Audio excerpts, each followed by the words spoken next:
Welcome है guys आप सबका आज की इस वीडियो में। और सबसे पहले हम शुरुआत करते हैं क्राउन जूल के पोस्टर के साथ। तो भाई आप देख सकते हैं इस वक्त पोस्टर अपनी स्क्रीन के ऊपर यहाँ पर Logan Paul, John Cena, Seth Rollins, Roman Reigns, Cody Rhodes, LA Knight, रिया रिप्ली और बियांका बेलेयर को फीचर किया गया। तो भाई बियांका बेलेयर का आना काफ़ी सरप्राइजिंग है क्योंकि बियांका बेलेयर तो काफ़ी देर से आ भी नहीं रही।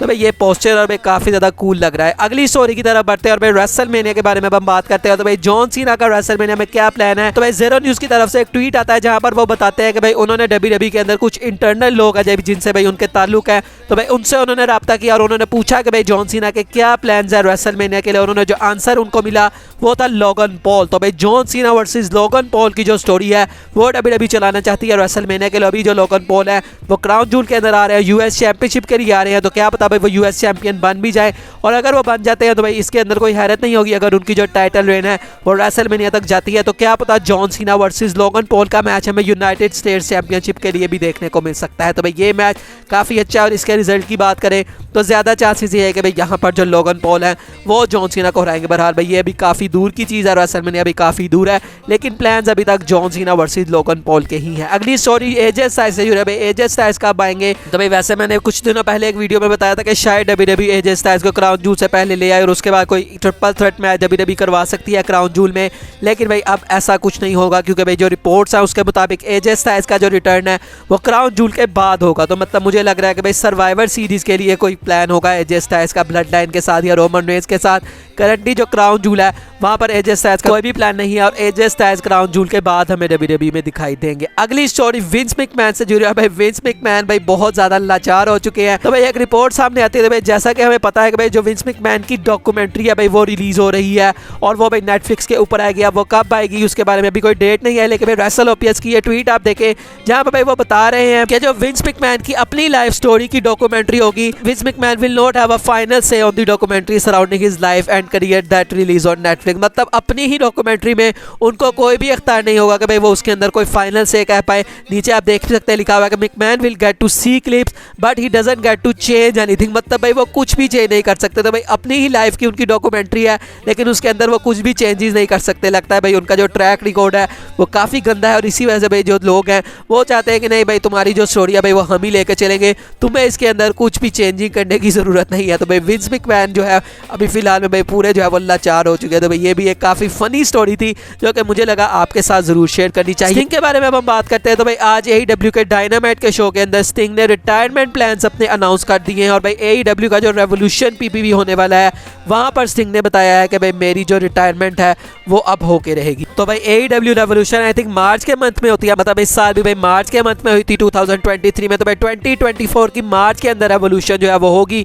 तो भाई मार्च के अंदर जो स्टिंग है वो अपना आखिरी मैच करेंगे और उन्होंने यह भी कहा कि ये जो रिटायरमेंट है विल बी फॉर श्योर कि भाई ये चीज़ होके ही रहेगी। तो भाई स्टिंग का जो करियर है वो काफ़ी अच्छा रहा है। WWE में कभी उनको इतना अच्छा मौका नहीं मिला, लेकिन WCW में उसके अलावा AEW में भी उन्होंने काफ़ी अच्छा काम किया। टैग टीम के तौर पर उन्होंने काफ़ी अच्छा काम किया है डार्बी एलन के साथ। और भाई जिस तरह से वो इस एज के अंदर भी भाई मार खाते हैं और जिस तरह से मारते हैं भाई वो काफ़ी इनक्रेडिबल है। उनकी एज आई थिंक 60+ है या पता नहीं 65 है आई थिंक सो। तो भाई इस एज में भी भाई जिस तरह से वो रिंग के अंदर बम्प्स देते हैं भाई चेयर शॉट्स उनको पड़ते हैं, तो भाई काफ़ी वो चीज़ इनक्रेडिबल है। तो भाई अब जो स्टिंग है उनके कुछ लास्ट मंथ्स है AEW के अंदर और उसके बाद वो हमें रिटायर होते हुए दिखाई देंगे। तो भाई हम उनको बेस्ट ऑफ लक विश करेंगे। अगली स्टोरी की तरफ बढ़ते हैं और भाई PWI की जो रेटिंग्स हैं मेंस के लिए वो तो हमने कुछ देर पहले डिस्कस की, लेकिन अब जो फीमेल्स की लिस्ट है भाई वो भी बाहर आ चुकी है और उसके अंदर जो टॉप 10 है वो आप देख सकते हैं। नंबर 10 के ऊपर भाई ये जॉर्डीन ग्रेस है, 10 के ऊपर कमीली, 8 का भी मुझे नहीं पता, 7 पर डियोना पुराजो है, 6 पर एथना है, 5 पर Tam Nakano, Jamie Hayter, Bianca Belair number 3 पे है,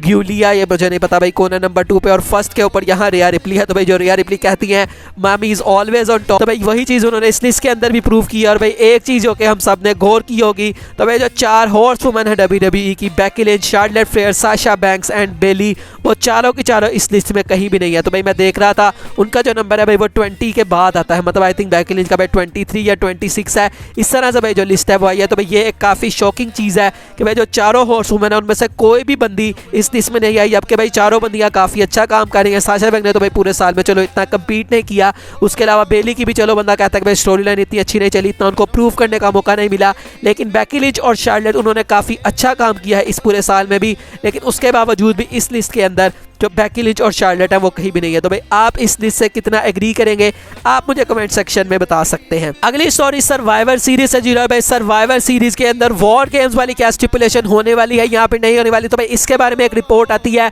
कि मेंस के डिवीजन के अंदर जो वॉर गेम्स मैच है उसकी बहुत ज्यादा पॉसिबिलिटी और डब्ल्यूडब्ल्यूई ने ऑलमोस्ट लॉक कर लिया हुआ है चीजों को। जिस तरह से हम स्टोरी लाइन में भी देख रहे हैं कि भाई जजमेंट डे और ब्लड लाइन, भाई ये सारी चीजें जॉन सीना सबको मिक्सअप किया जाए और यही चीज वॉर गेम्स की तरफ लीड करेंगी। लेकिन अगर हम फीमेल डिवीजन की बात करें तो भाई अभी रिपोर्ट्स के मुताबिक ऐसा बताया जा रहा है कि डब्ल्यूडब्ल्यूई का भी फिलहाल में फीमेल डिवीजन में वॉर गेम्स मैच करवाने का कोई भी इरादा नहीं है। और यही चीज अभी हम स्टोरी लाइन में देख भी रहे हैं कि कोई भी इस तरह से फीमेल्स का मतलब कि कुछ हिसाब लग नहीं रहा कि भाई सर्वाइवर सीरीज में कोई वॉर गेम्स होगी।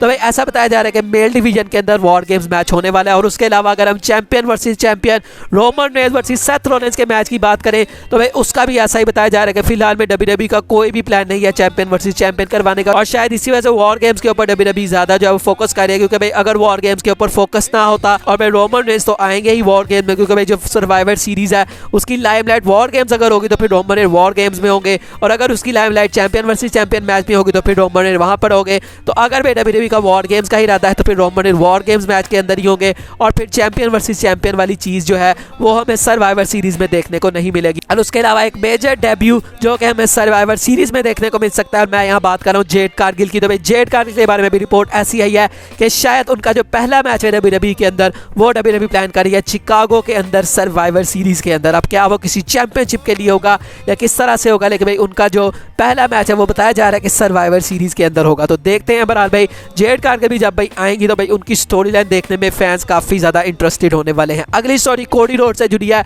और भाई ज़ेरो न्यूज़ की तरफ से आप ये ट्वीट देख सकते हैं जहां पर वो कोडी रोड्स के बारे में बात कर रहे हैं कि भाई अगर कोडी रोड्स रेसलमेनिया में 2 मरतबा हार जाता है, मतलब रोमन रेंस को फेस करते हुए, तो भाई इससे उनको कोई हर्ट नहीं होगा, बल्कि द रॉक भी 3 दफा हारा है और भाई अभी भी वो सबसे बड़ा सुपरस्टार है। Taking 2 losses in a row doesn't hurt someone at all. तो भाई ये कहना है ज़ेरो न्यूज़ का। लेकिन भाई जैसा हम स्टोरी लाइन में देख रहे हैं कोडी रोड्स तो भाई काफी हर्ट होंगे, इवन कि जब वो पहली लॉस भी उनकी हुई थी तो भाई तब भी वो काफी ज्यादा हर्ट थे। अब गई क्या डब्ल्यूडब्ल्यूई उनको दोबारा हरवाएगी रोमन रेंस के अगेंस्ट? अगर भाई इस दफा वो हार जाते हैं तो फिर तो भाई कोई चांस नहीं है कि भाई कोडी रोड्स जो है वो भाई अपनी जो स्टोरी है उसको रोमन रेंस को हरा के फिनिश करेंगे। तो भाई देखते हैं कि फ्यूचर क्या होता है। वैसा भाई द रॉक का क्या सिचुएशन है वो भी मैंने आपको कल की वीडियो में बताया था कि भाई द रॉक हो सकता है कि वो आए ही ना और वो खुद ही इनकार कर दें। तो भाई ऐसे में क्या कोडी रोड्स भी अगर वो बंदे नहीं होते, और रोमन वैसे भी अगले साल हॉलीवुड के लिए जाने वाले हैं, तो भाई क्या ऐसे में विदाउट चैंपियनशिप रहेगी फ्राइडे नाइट स्मैकडाउन? वो चीज़ भाई हजम नहीं हो रही। तो देखते हैं बराबर डब्ल्यूडब्ल्यूई चीज़ों को किस तरह से टैकल करती है और क्या कोडी रोड्स की स्टोरी रेसलमेनिया 40 में फिनिश हो पाती है या फिर नहीं। अगली स्टोरी रे मिस्टीरियो से जो है, कल मैंने आपको बताया था कि रे मिस्टीरियो एक इंटरव्यू में आए थे जहाँ पर उन्होंने लोगन पॉल का जो है वो भी एक्सेप्ट किया था चले। तो भाई वहाँ पर उन्होंने अपने रिटायरमेंट के बारे में भी बात की और उन्होंने कहा कि भाई जो मेरी रिटायरमेंट है वो अगले साल या 2 साल के अंदर अंदर उनकी रिटायरमेंट आने वाली है। तो भाई रे मिस्टीरियो का भी जो लेजेंडरी करियर है वो बहुत जल्द हमें ओवर होता हुआ दिखाई देगा और भाई काफ़ी कुछ उन्होंने अकॉम्प्लिश किया है।